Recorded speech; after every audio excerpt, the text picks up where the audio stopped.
All right. So while everyone is joining the webinar, I'll kick it off with a quick introductions of who's here in this webinar. So, hi everyone, I'm Vincent. I'm a partner and AI strategy lead for EMEA at Board of Innovation. And I'm here with Laura, and I'll have you to introduce yourself real quick as well. Hi, everyone. So Laura Stevens, I'm a managing director at Board of Innovation. Pleasure to meet you. All right. So with that, I'll show you the quick agenda for today. It's fully focused on AI fluency and building AI literacy among executives. It's a fairly simple agenda. We'll do a quick introduction. We'll dive into AI fluency and the role for leadership, and then we'll help you out with some guidelines on how to close the AI fluency gap. So several things we want to cover with you today, and Laura and I will guide you through the full flow. Before we do that, what I'll do is I'll quickly kick off with a short introduction of BOI. For those that don't know, BOI, we're an AI services company, and we focus on three main pillars: AI strategy, for example, building AI literacy among executives, but also doing AI strategy development, but also making sure that it leads to outcomes and impact by building AI solutions for our enterprise customers. And then finally, innovation as well, making sure that there's an innovation strategy for new product development. And we do that across a variety of industries and several of our customers you can see below. And with that, I'll jump into the topic of AI fluency straight away.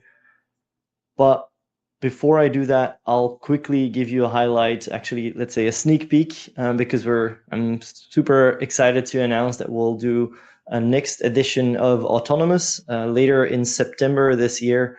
So definitely want to invite you all, as we're beyond BOI. We're also hosting one of the largest AI summits globally, where across 2 days, there's about 70 speakers and more than 15,000 people joining us, with speakers from Meta, AWS, MIT, but also Coca-Cola and Netflix will share their perspectives on the future of AI, including AI literacy. So make sure to mark those dates in your agenda, and we'll definitely share more about it once we open up the registration for that.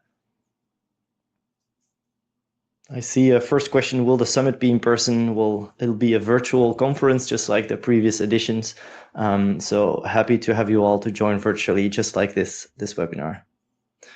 With that, I'll jump into the topic of AI fluency, and I'll do the quick warm-up to the topic itself, because we all know that there's major breakthroughs coming to us every single day, so it's hard to keep up. And AI is really transitioning how organizations need to operate. It's not just looking at the latest tool release and implementing it in your company. It really forces you to completely rethink processes, and especially on an executive level, it's important to keep your eyes on the most important priorities. And while you do that, again, there's a lot of talk about AI, large language models, generative AI, new AI native platforms being launched, but that also includes a lot of buzzwords. So you could make the wrong bet if you don't truly understand what the topic is about.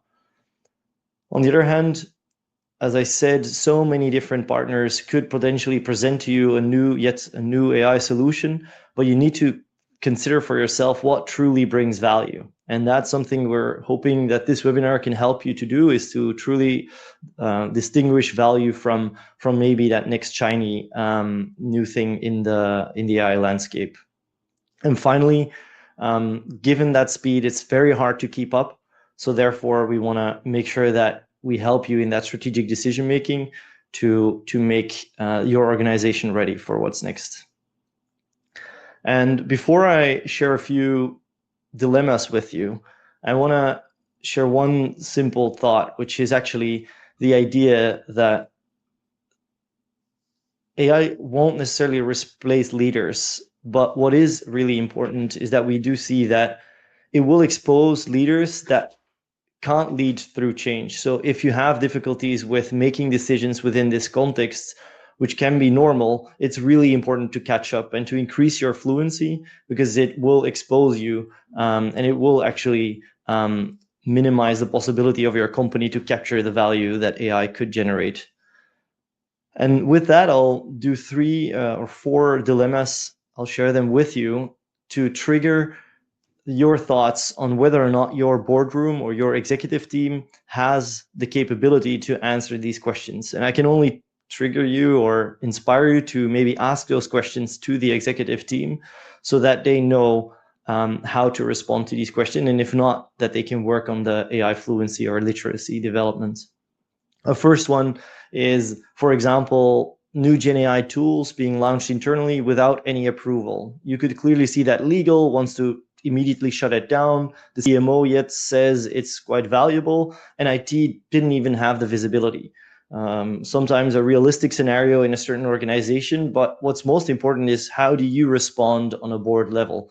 First of all, it's clear that many different parts of the organization are involved, from marketing to IT to legal. But in the end, what you want to do is make sure that there's a clear governance in place across all these different functions, that everybody knows what to do, and that you make sure that there's clear guardrails on who owns what decision at what point. Another example is a company that you're offered to acquire a small AI native competitor, yet the tech is very opaque and the IP is very unclear. So what do? Do you shut it down straight away, or you deprioritize it given that it's unclear, or do you actually proceed and further investigate the value of this technology? Overall, and that's a good reminder, it's important not to lose all the rules of general M&A and actually think ahead and say, well, could there be any value beyond the specific technology? And also assessing the competencies of the company beyond, again, the technology or the AI tech that's at its core. But again, here you need to bring together all these different people from the M&A side, the data side, but also the IT side, to truly evaluate in the due diligence process what technology can do and what it couldn't do. And as one of the final dilemmas that we want to share with you is, what if your company suddenly does an internal audit and it reveals bias in your new AI hiring algorithm? What should be the response here? First of all, very sensitive, a very sensitive topic. And again, a lot of organizations are exploring the use of AI in the domain of HR. An extremely powerful tool to help you to create tremendous value and to potentially assess much more candidates, but there's risks associated to it. And doing that assessment on risk versus innovation and exploration is crucial. And especially in the domains of HR, obviously, strong ethics and bias assessments need to be put in place to make sure that you don't have these issues to happen. And of course, communicate transparently if these issues happen. And then finally, what if a major customer wants to co-develop a new AI solution, but it does require you to share your data with them, and your legal team hesitates, as it's never been the case that you would share such data with anybody else.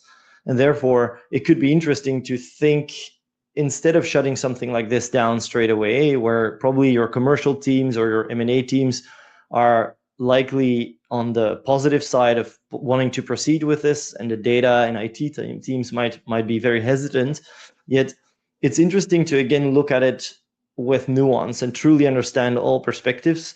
And for example, think about options where you create a clear room or synthetic data sets that can be used for such partnership exploration before you move ahead with those bigger decisions. The reason why I'm sharing this is not to give you the right or wrong answer. It's actually about the clarification that AI decision-making is across almost all functions of your organization. And that is the crucial component here, is make sure that you understand the nuance and the different perspectives from everyone in the boardroom. And then I want to pose this question to you. How do you actually separate genuine opportunities from shiny distractions? And that's what we want to help you out with today, is walk you through certain scenarios and some advice on how to take that forward. Before we do that, I'll take a few talking points on what AI is and what it isn't, as I think it is truly important to also have a common understanding on what we mean with AI and definitely what it is or what it isn't. For example, AI isn't a reasoning engine by itself. It does understand context and causalities, but it doesn't obviously understand the context and causalities like humans. It can be used as a tool for decision-making support, but it doesn't do the actual contextual understanding. You can obviously have nuance in that, and you have agents that could take much more of a much broader role, but in essence, AI is not a reasoning engine. It's a tool to help you to make those decisions. Second, it's not a plug and play solution. If you don't rethink your processes, it's only going to make certain steps in that process more efficient, but it doesn't going to change the game. And so therefore, one of the pieces of advice is to really look at those processes instead of just plugging in AI to make it faster or cheaper. From a data standpoint, it's not self-sufficient. It cannot make up for poor data. So if you have garbage data, the output and the quality of your engine won't be what you're expecting. And then finally, inherently, it's not objective. Without a proper governance, AI can really amplify existing biases, and therefore it's really important to actually have that bias checking in place and to make sure that you work with your teams to always do an output check and make sure that it really fits its purpose and that it's not making those biased decisions. And with that, I'll hand it over to you, Laura, to take us through the next parts of this presentation. Thank you. So as Vincent has highlighted, it's quite clear that AI is not like a crystal ball or a solution to everything. But what we do find important is that as a general purpose technology, AI does have profound implications for your company, either in terms of work practices, roles and responsibilities, your operating model, decision-making, and also, and that's the topic of today, what your entire senior leadership or your executive team actually needs to master or be able to do. And that's, again, a super important message, because what we sometimes see is that in response to all the hype, it's quite easy for some companies and even tempting to lean into skepticism. And so we've probably all heard over the last few months the statement that not everything is AI or not everything has to be AI, and that's absolutely true. A similar statement is just because you can use AI, it doesn't mean that you should. It's absolutely spot on. But while both of these points are valid, they can also quickly become comfortable excuses to dismiss AI or to delay action or to basically avoid building the understanding that is needed to engage with AI in a meaningful way. So we agree that the strategic test of AI fluency isn't about being pro AI or jumping on every new tool or trend. It's about knowing when AI truly adds value and also when it doesn't. And if we then move to the next slide, we also want to extend that definition of AI fluency to understanding what AI, from understanding what AI can do and what it can't do, to also being able to ask the right questions, being able to assess how AI can actually create value for your company, making informed decisions, and also confidently guide and navigate the company through some of the ambiguity and the risk that is inherent to AI. And all of that without falling for that hype, but also without standing still. So yes, be critical, make sure you can cut through the noise, challenge the hype, but also don't let caution turn into complacency. And so now that we've briefly outlined what AI fluency at the executive level basically means, let's also talk about why AI fluency at the top actually matters. And so, in fact, a growing body of research, so this is not just our feeling, a growing body of research shows that AI fluency within the boardroom or the executive leadership team is one of the strongest predictors of AI success in businesses. So that's quite a statement, right? And so basically AI fluency at that level directly impacts whether organizations are able to turn AI initiatives into real value. And while that's a fact, and we see a growing body of research basically confirming that, it's also something that is still overlooked or at least underestimated in many companies. We actually see that quite some companies continue to operate under the assumption that if they simply hire enough data scientists or machine learning engineers, the value will naturally follow. And we all know probably that's a critical misconception. And as we often say, there's no number of data scientists that will ever be able to compensate for a leadership team that doesn't understand how AI creates value. And so without AI fluency at the top, it's very clear that even the best technical talent will just struggle to deliver impact. And that is actually most and foremost, I would say, because AI implementation is not a technology problem, it is an organizational transformation and a value creation opportunity. And therefore, it requires a strategic direction and ownership. On this slide, you'll also see that it's not just our perspective. Recent research backs it up. One of the most powerful studies is one that is quite recent by MIT researchers. And so the basic conclusion of the study was that top management teams with higher AI literacy are, one, significantly better at steering their organization towards AI-driven opportunities, and secondly, at actually implementing AI initiatives much more effectively. And so, in other words, when leadership understands AI, the entire organization is better positioned to turn potential into performance. By the way, something important about this study, it highlights the criticality of the collective literacy in the entire top management team, so not just at the individual level. And that is because, as also shown by some of the examples and the dilemmas of Vincent, AI literacy comprises not only technology components, but also many others like AI risk assessments, people considerations. And so all these literacy components are far too many to be mastered by one person. And so executives will naturally have AI literacy like a different focus based on their educational background. And so it's really the combined AI literacy within senior or top management teams that makes the difference. On the next slide, you'll see that the impact of AI fluent leadership team goes even further, and that in fact, projects across the board become more successful when leaders themselves are AI fluent. And why is that? So a related study actually shows that leaders who are AI fluent don't just delegate AI decisions to technical teams, they actively use AI to enhance their own decision making. And so by following that approach, they seem to drive higher quality decisions. They also seem to create more engaged teams, and they actually drive a boost in productivity across the organization. And so that is why building AI skills in leadership is not just a nice to have, it's absolutely becoming essential to getting things done and doing that effectively in today's environment. So we've seen the evidence. AI fluency in the boardroom is one of the strongest predictors of AI success. But why does AI fluency at the executive level make such a difference? And so how exactly do AI fluent leaders drive better results? So this slide basically highlights 5 key ways, again, based on scientific research. We do not just do like guesstimation. So it's based on scientific research. And so leaders who are AI fluent do the following. One, it helps them to make better strategic decisions, meaning decisions that aren't reactive or aren't driven by the latest trends, but really grounded in a clear understanding of what AI can realistically deliver.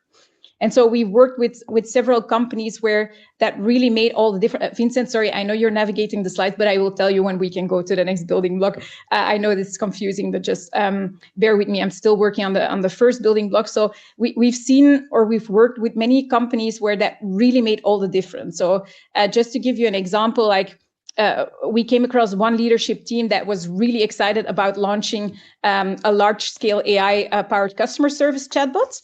And they were excited just because a competitor had done so. But what they didn't do is really evaluate whether their own data quality, their own integration capabilities, or their own customer needs actually justified such a solution. So there was basically no clear business case, just a fear of being left behind. And so what they actually did is like they pushed ahead without questioning feasibility, value, and then only to face months of delay, escalating costs, and ultimately a tool that frustrated their customers more than it helped them. So that's where AI fluency matters, because smart decision making isn't about knowing every technical detail. It's really about understanding it enough to guide AI with purpose and challenge assumptions. Second building block, we know that leaders who have experience with AI in the context of an enterprise, know very well that AI is not just a technology challenge, but equally a people challenge. And we've seen that firsthand, for instance, when working with a company where AI initiatives stalled, not just because the technology didn't work, but because employees didn't trust it or they feared what it meant for their roles. And so some leaders actually tend to present certain AI tools purely as smarter or faster or more cost-efficient solutions without being able to explain how these tools actually work alongside teams or how they address, or without addressing any concerns about job relevance and accountability. And we know from research that these are questions that actually really matter to people. And so the result of that ignorance is often like a reluctance to adopt a tool and a perception that AI is threatening people's expertise. And so in those cases, the technology may be very sound, but then culturally, the organization is simply not ready to adopt it. Again, that is what AI fluent leaders do different. So they know how to connect AI to a broader purpose, and they can frame it in a way that augments human capabilities instead of replacing it. To be clear, I'm not talking about the kind of vague reassurances that you sometimes hear in companies, like, don't worry, AI won't take your job. I'm talking about the type of credible, consistent leadership that builds trust by showing how AI supports people, by giving teams the confidence to engage with it, improve it, and ultimately also embrace it. Asking the right questions. AI fluent leaders know the right questions and they know how to ask the right questions. Leaders don't need to know how to build a model, but they do need to know which questions basically help them to safeguard against risk or prevent costly missteps or ensure that AI is deployed responsibly or transparently and aligned with strategic goals. So think about questions like, what data is the model trained on, or can we explain the outputs, or how do we monitor for unintended consequences? Or even, is AI really the best solution here, or are there any simpler alternatives? And so these type of questions now are really essential, leadership essentials, let's say, that help companies to avoid the risk of blind trust in AI solutions. Fourth, it's a point that I deeply care about, and one that where we've seen many organizations struggle, and it's the critical role of cross-functional collaboration in driving AI success. So AI fluent leaders know that AI is not something that you can leave to a single team or a single department. They are able and they understand the importance of breaking down silos, aligning business, IT, data, compliance, legal teams around a shared vision, clarifying ownership, and thereby also preventing fragmented or competing efforts.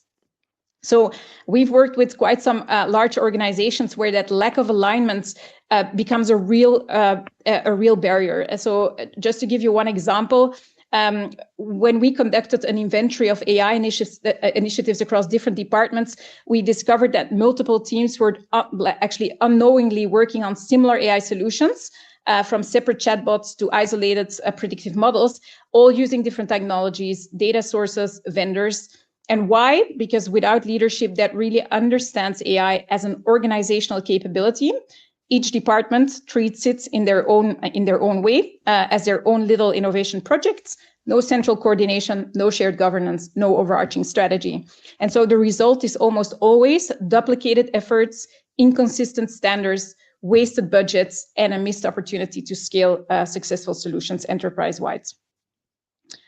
And so, by focusing on that alignment, we know that leaders avoid one of the biggest challenges that we see in large companies. Again, it's the risk of fragmentation, duplication, and disconnected AI efforts that never deliver their full potential. And then finally, I realized that this is quite a talk.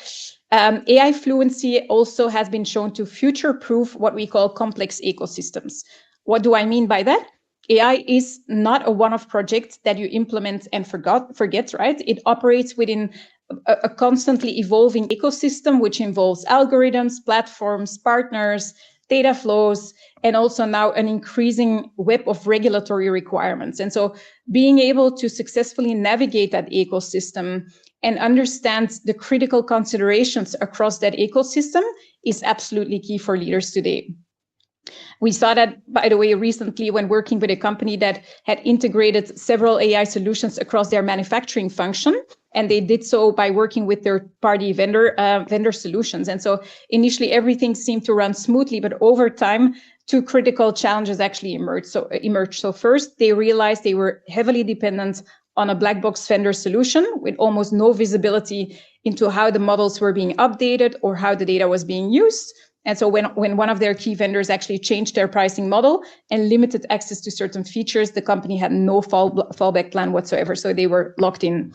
And secondly, with new regulatory requirements around AI transparency, data usage, it also meant that they needed to demonstrate compliance, but because they didn't fully understand how their AI ecosystem functions, they also struggled to respond quickly. And so they exposed themselves to compliance risks. Again, this is where AI fluency at the leadership level becomes critical. An AI fluent leadership team would have asked early questions about vendor lock-in, about data ownership, model transparency, and also how to build flexibility into the AI landscape to avoid technical debts that can typically cripple AI initiatives down the line. So we've seen how AI fluent leaders create value, how they build trust, how they create the conditions for AI to scale across the organization. But what happens when that fluency is missing? We can go to the next slide.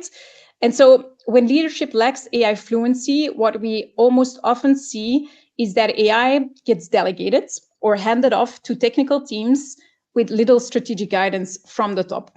And so AI typically becomes a technology-led instead of a strategy-led journey.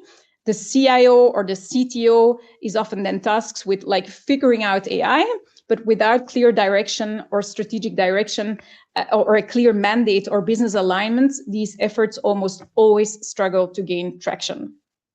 And so in many cases, organizations fall into what we know as the pilot purgatory, where AI initiatives bubble up from the bottom, driven by enthusiastic teams, but remain siloed experiments with no pathway to scale. So we call that the bottom-up chaos. It's disconnected projects, no clear priorities, no unified vision. And so AI becomes completely disconnected from the business strategy. Teams run in different directions. Prioritization becomes impossible. And so the burden of driving impact falls on people who don't have the authority to change systems or reallocate budgets or push through the resistance. So it's absolutely a core issue, that lack of strategic direction. And we're not arguing that technical teams or people on the ground don't play a key role in AI transformation. What we are emphasizing is that they cannot carry that alone, because their ideas need to be backed by leadership that is really providing strategic direction, that is willing to make space, remove blockers, and invest beyond the pilot phase.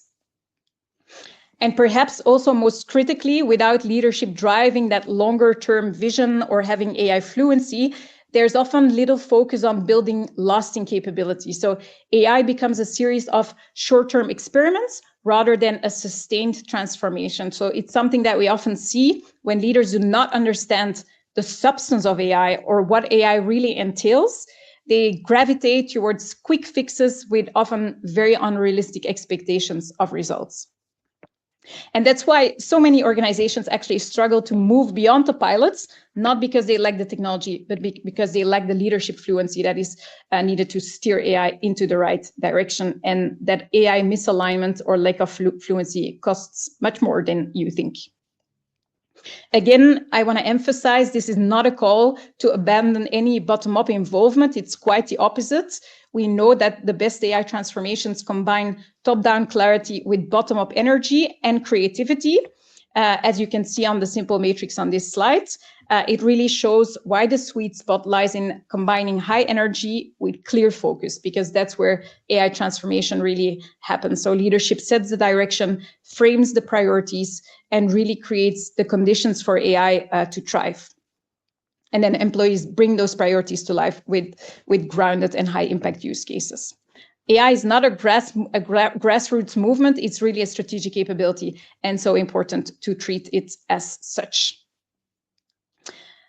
As you can see on the next slide, most leaders today recognize that AI is critical. We rarely hear any executive say that AI doesn't matter. In fact, also evidence shows that with very few exceptions, leaders understand that AI will impact their role and they see the importance of executive upskilling. What we do see at the same time is that many still don't feel equipped to lead it at all. Recent studies show that about 80% of boards actually report minimal or no AI knowledge at all. So despite all the enthusiasm, there is a significant fluency gap at the top. And that's not because leaders aren't smart or aren't forward-thinking. There are several plausible reasons behind the gap.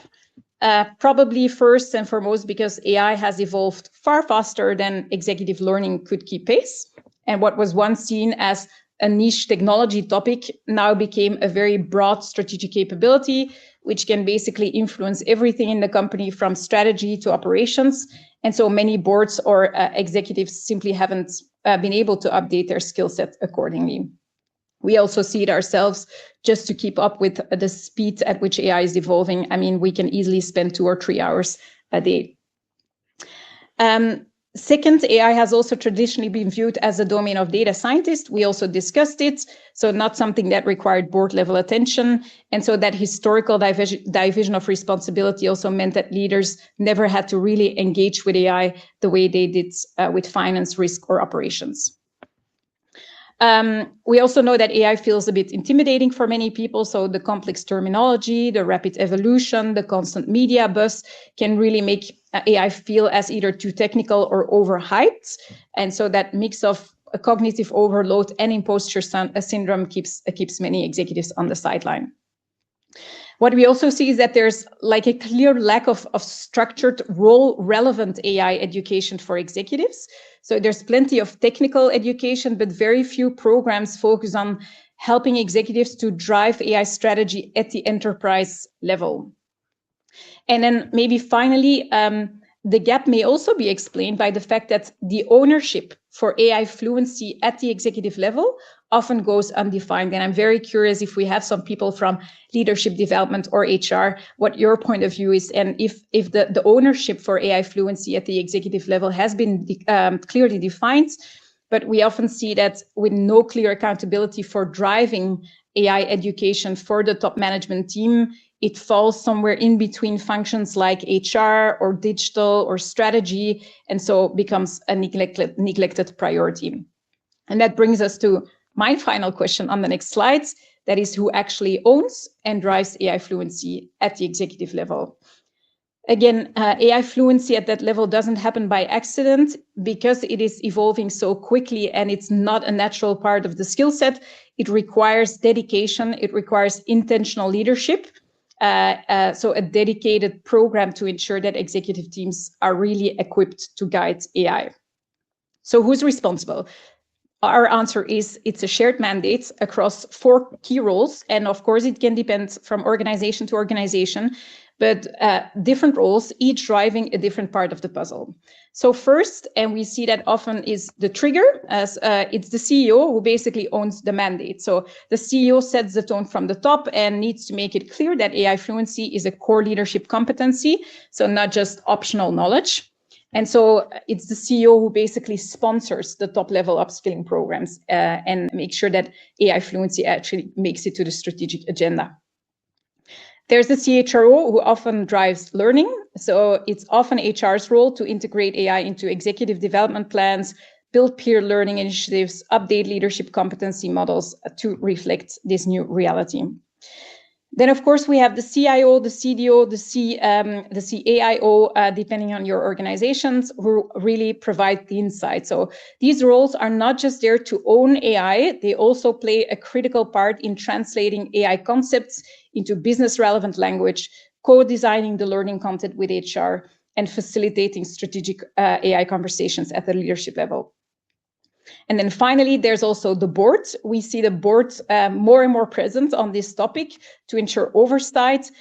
So taking responsibility for putting AI fluency on the EXCO agenda, championing EXCO level or board level education, and also aligning governance structures to reflect AI-related risks and opportunities.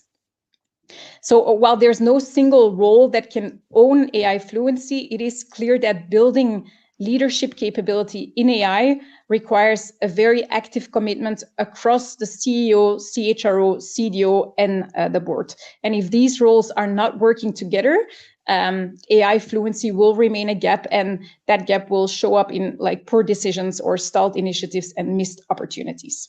And that's exactly the challenge with shared responsibility. When something belongs to everyone, it often ends up by, being owned by basically no one.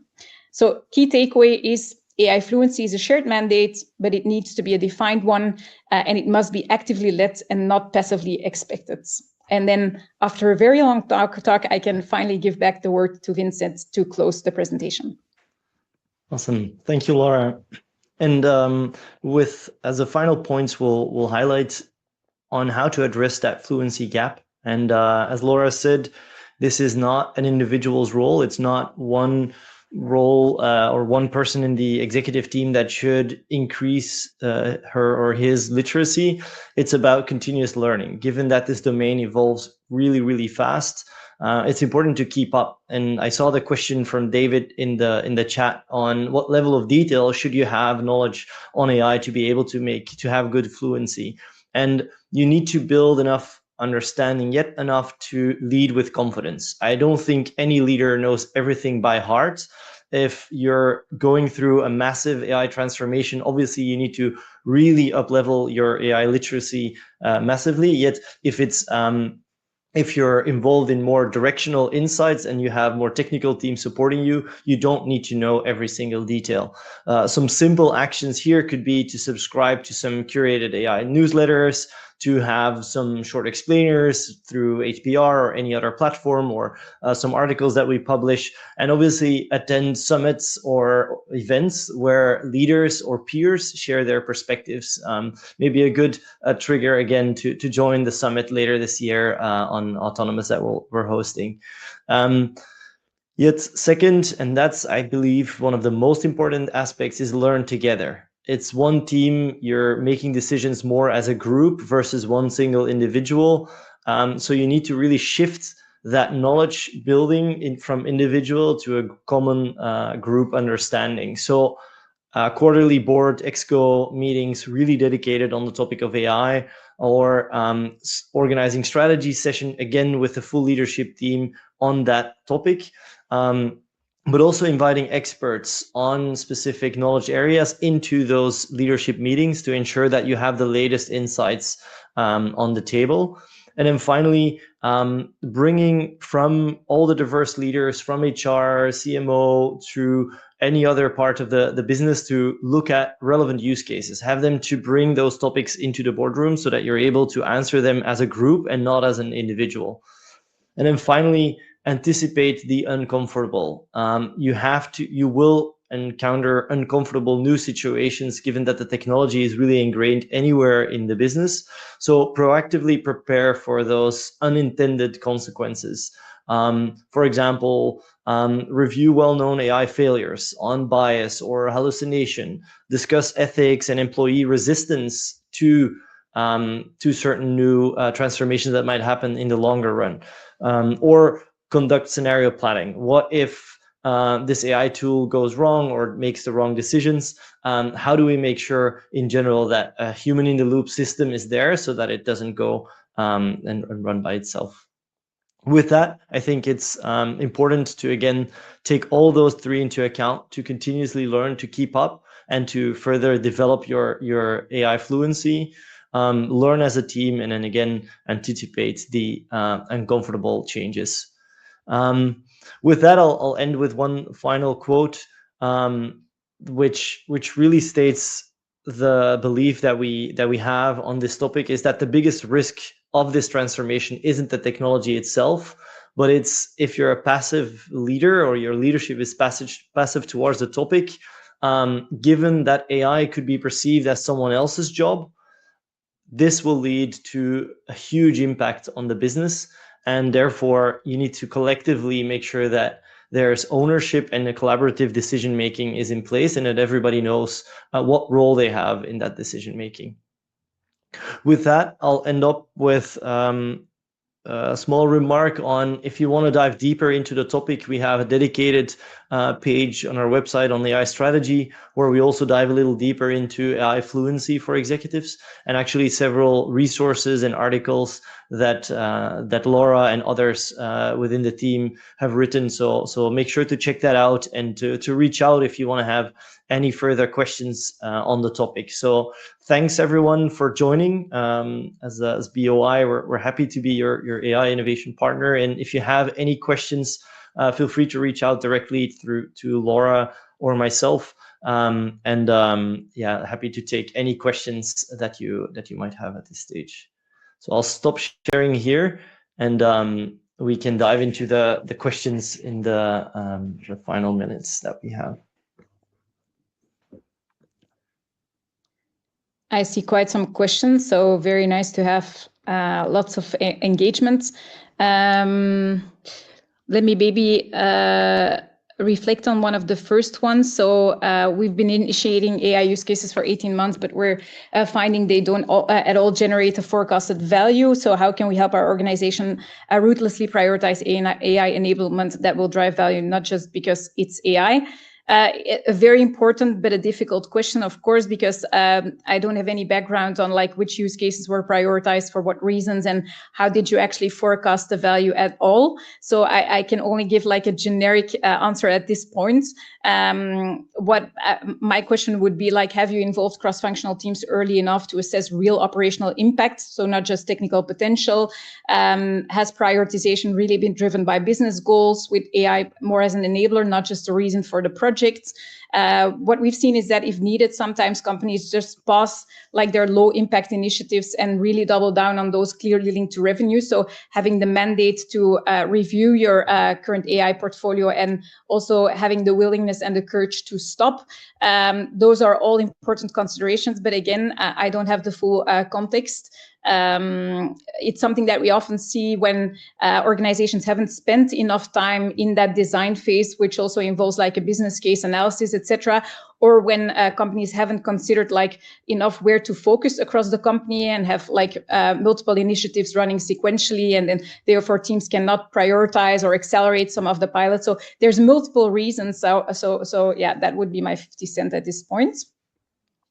Vincent, feel free to pick one. Yes. Because otherwise I will just continue as a train. Great. No, happy to jump on a recent question from Bastian on with improvements in AI execution when that's commodified. How will companies in the future compete in that market? It's something that we've actually addressed as well in a previous AI strategy webinar. And that's our strong belief that AI itself won't lead to a competitive advantage. The only way that it will lead to competitive edge towards others is when you tie it to an asset that you have. So making sure that you look at your organization, what makes you different, and how can AI can augment that competitive difference. That's for starters. And second, if you always have to play catch up and always augment your processes to make them more efficient through AI or to do it faster or a little cheaper, you're going to have to play catch up all the time. And you're always going to be focusing on early adoption in order to be competitive. Whereas if you take more future back approach to the application of AI, you think ahead and say, what your market will look like in 5 years from now, and how you can position yourself as one of the first in being completely rethinking certain operating models to fit within that space. You're going to be able to actually have a competitive advantage for quite a long time. So it's taking that leap forward and not being stuck into pure efficiency gains. Let me maybe pick up one of the next ones from Jitendra. Super nice to have you attend this webinar, Jitendra. Hope you're doing well. Your question was how AI fluent professionals can help to combat bias or misinformation. So I would say that the value of AI fluent professionals is in really helping the organization to understand where to look and what to ask. So critical questions to ask: what data is the model trained on? How are we monitoring for bias or false outputs?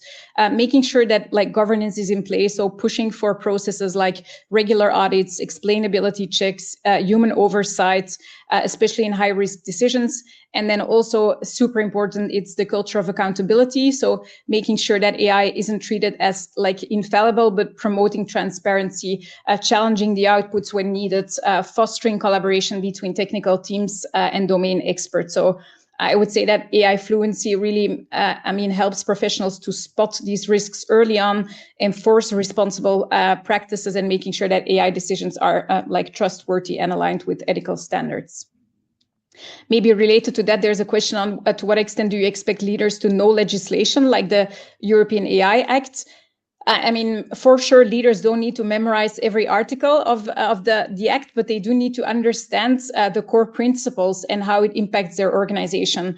I often see, again, that being delegated to one person, like a chief AI officer, but with the democratization of AI, it's sprouting across the organization, and not everything is within the oversight of one central person, right? So that also means that as the democratization of AI actually increases, that kind of understanding or knowledge from legislation will also have to be spread across the organization. So I would expect that leaders are able to answer which of my or the AI systems that fall under my responsibility fall under high risk.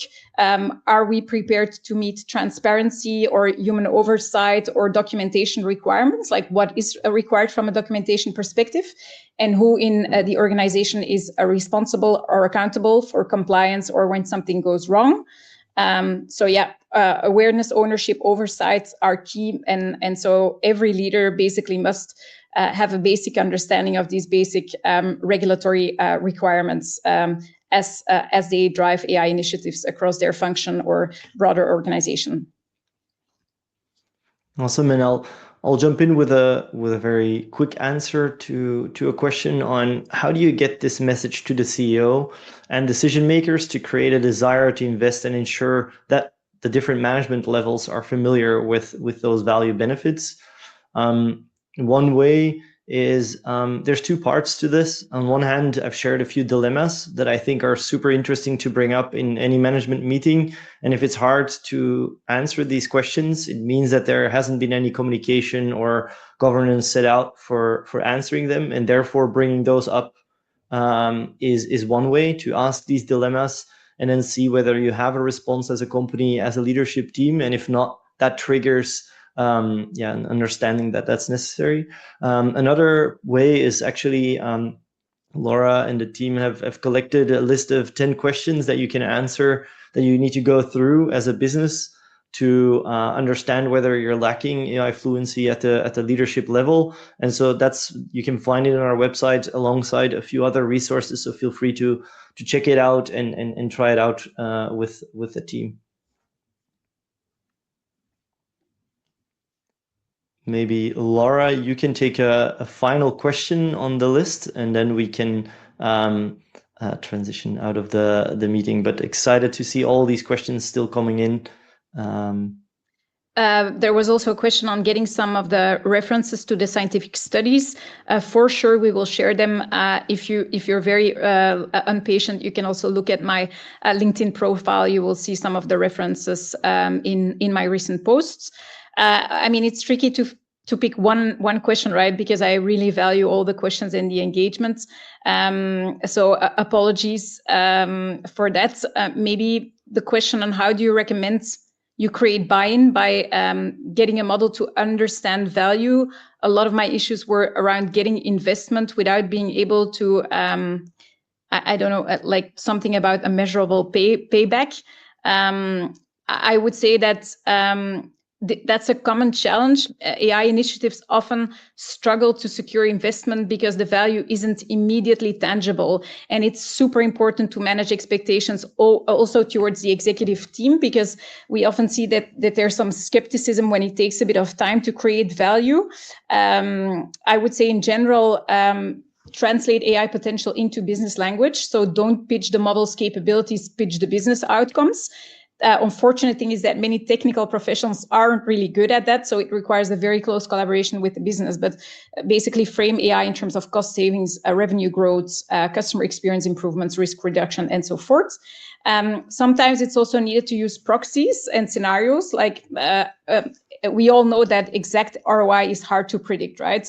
Because companies don't operate in a laboratory environment, so there's multiple influences at stake. But if the exact ROI is hard to predict, then use benchmarks, use scientific evidence, use industry examples or scenarios ranges to show like credible value potential and your assumptions.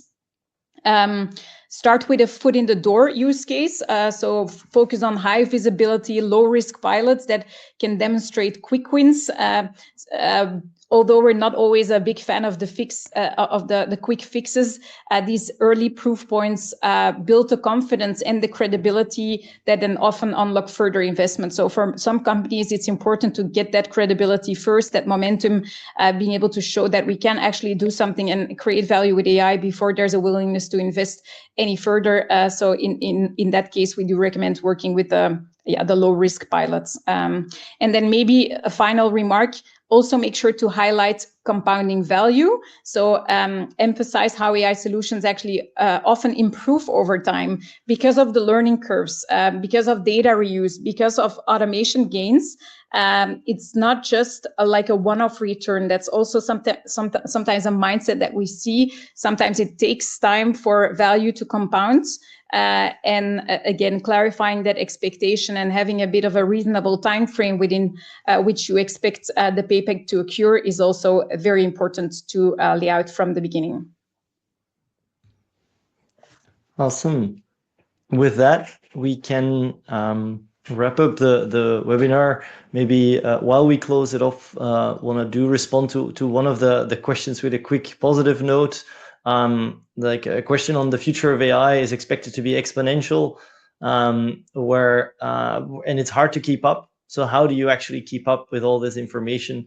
I think we're all in the same boat here. Everybody's seeing this evolution go super fast, and I can only encourage you to continue to follow the sources that are most relevant to you and challenge yourself in your daily use of AI on whether you feel yourself you're fluent, and if not, do that assessment that we have on the website, or follow or check out some of the articles that Laura mentioned, and then you can continue to keep up and make sure you're up to date with the latest evolutions. So thanks everyone for joining, and happy to take all this long list of questions for potential future webinars and come with answers to more of the questions that you've shared in the chat. Thanks a lot. Thanks everyone. Bye-bye.